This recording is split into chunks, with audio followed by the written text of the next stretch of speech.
Setelah beberapa keluarga artis terpapar COVID-19, kini giliran pasangan Tantri Kotak dan Ardanaf.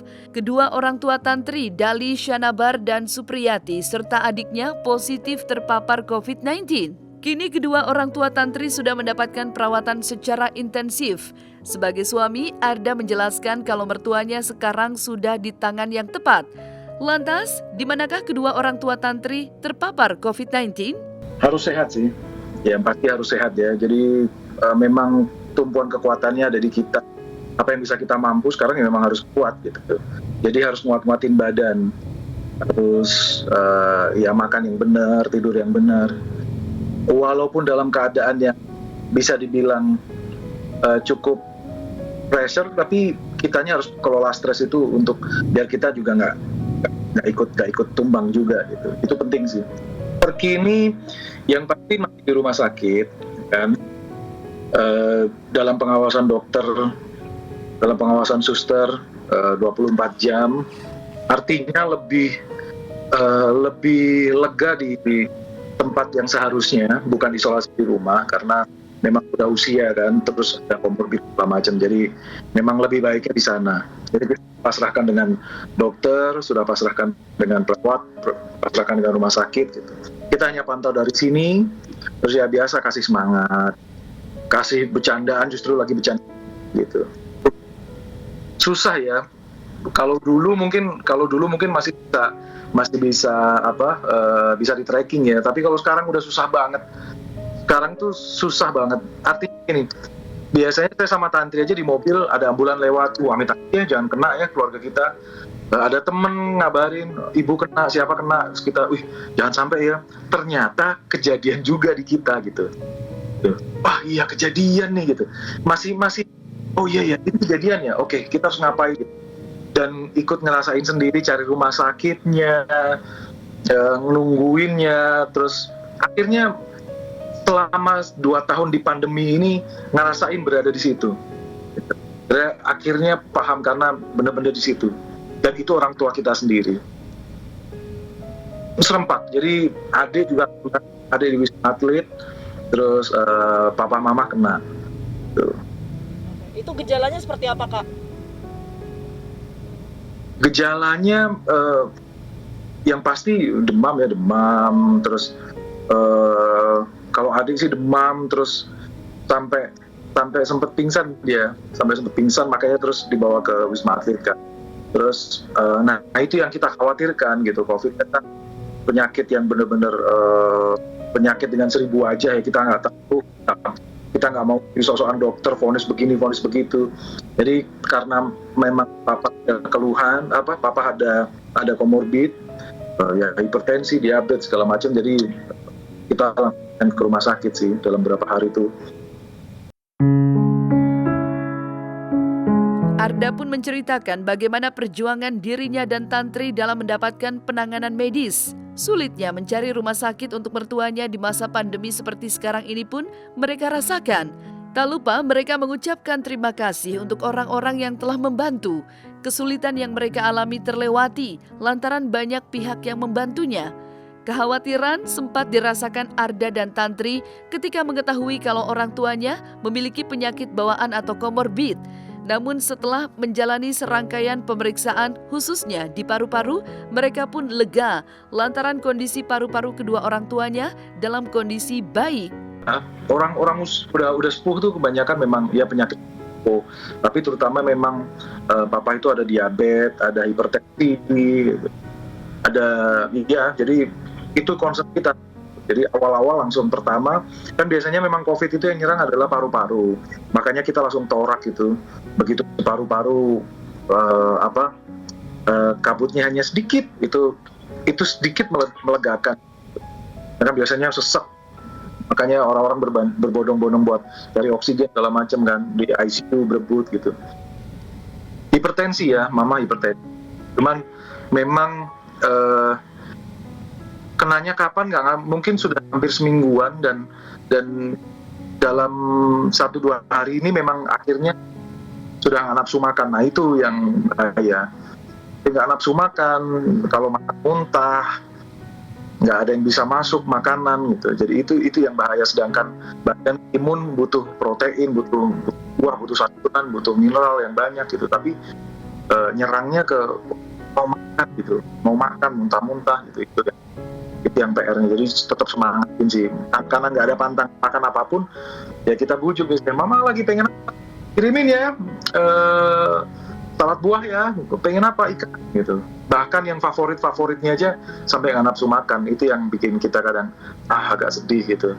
Tapi ngasih semangat terus bahwa ayo dilawan, tetap harus ini. Kalau kita iming-imingin buat ayo ketemu cucu lagi, ayo kita jalan-jalan lagi nanti. Sudah berapa ya? 5 harian ya. Sudah 5 harian. Mohon doanya aja. Saya nggak bisa mendingan, nggak bisa bilang lebih parah, tapi karena kita memang nggak posisi nggak bisa di sana kan gitu. Dan kita nggak mau terus-terusan ganggu istirahatnya, walaupun bawa ponsel segala macam, tapi kita nggak mau terus-terusan telepon. Gimana kondisi gimana gitu? Nggak. Jadi biarkan istirahat. Kalau pengen telepon, video call gitu. Berarti sekarang Yang penting mohon doanya. Betul, isolasi di rumah. Nggak bisa dijenguk, nggak bisa dilihat. Aduh, ngalamin sendiri ya. Jadi, bahkan di IGD itu penuh banget. Awal-awal kemarin temen sampai bantuin temen, ayo bapaknya karena udah sesek kan. Itu temen tuh nggak dapet IGD-nya karena terbatas dan penuh banget, dapetnya di tenda gitu. Nah terus jangan sampai kejadian, belum berapa hari kejadian di orang tua kita sendiri. Dan memang ngalamin sih gimana pindah rumah sakit, gimana telepon sana penuh, telepon sini penuh, nunggu di ruang IGD gitu. Dan kita nggak bisa ngapa-ngapain kan, kita benar-benar harus jauh-jauhan gitu. Jadi ngalamin sih riuhnya di IGD, panik orang. Nah ini yang mungkin bisa sedikit di-share. Kita kan nggak pernah tahu nih kapan nih, karena banyak banget yang ditolak. Kenapa? Karena ya itu tadi, KTP nggak dibawa, asuransi nggak dibawa, data keluarga nggak dibawa. Karena begitu panik, sesok, apa segala macam, langsung dibawa ke rumah sakit. Makanya saya sempat share di Instagram tuh bahwa fotoin biodata keluarga tuh, fotoin di ponsel. Yang susah adalah gini, saya negesin bahwa memang orang isolasi itu memang harus isolasi juga dari sosial media, gitu. dari berita dan segala macam harus isolasi juga. Kenapa? Karena emang harus benar-benar istirahat gitu. Karena ngelihat perkembangan COVID, ngitung COVID, data setiap hari apa segala macam, bikin jadi stres juga. Ya begini ya, supportnya itu bukan mertua, itu sudah saya anggap sebagai papa dan mama sendiri gitu. Karena udah nggak ada mantu, udah jadi keluarga, berarti artinya sudah jadi orang tua kami sendiri gitu. Ya pasti mengupayakan yang terbaik, apalagi nyawa ya, apalagi ini nyawa yang kita nggak mau main-main gitu. Jadi harapannya semoga papa mama cepat sembuh, cepat kembali lagi di keluarga, dan ayo bareng-bareng Indonesia kita kerjasama.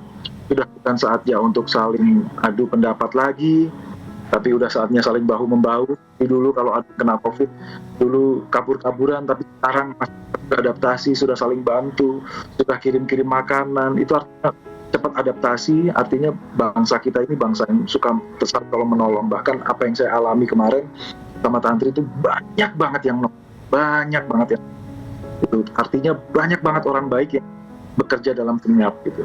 Jadi terima kasih, harapan semoga cepat pulih, semoga kita normal lagi. Saya, istri kangen juga manggung lagi, konser lagi, dan Indonesia pasti bisa melalui ini. Sebagai suami, Arda tak ingin melihat sang istri drop dengan situasi di mana kedua orang tuanya terpapar virus yang kini belum ada obatnya itu. Dengan berbagai cara, Arda berupaya menghibur istri tercinta agar tidak larut dalam situasi yang dialaminya kini. Lantas dengan cara apa Arda menghibur Tantri? Orang kalau stres itu nggak bisa bilang, jangan stres dong. Orang kalau nggak semangat dibilang, semangat dong, nggak bisa. Gitu. Itu nggak bisa gitu. Jadi orang lagi stres, nggak bisa bilang, jangan stres, nggak bisa. Yang ada adalah satu, dialihkan. Yang kedua, stresnya itu dia harus kebuang kemana? Maukah dia cerita kekhawatirannya? Enggak sih, justru kalau musik segala macam itu kan kerjaan kita. Ya mungkin kekhawatiran ini akan kita jadikan lagu, ya mungkin.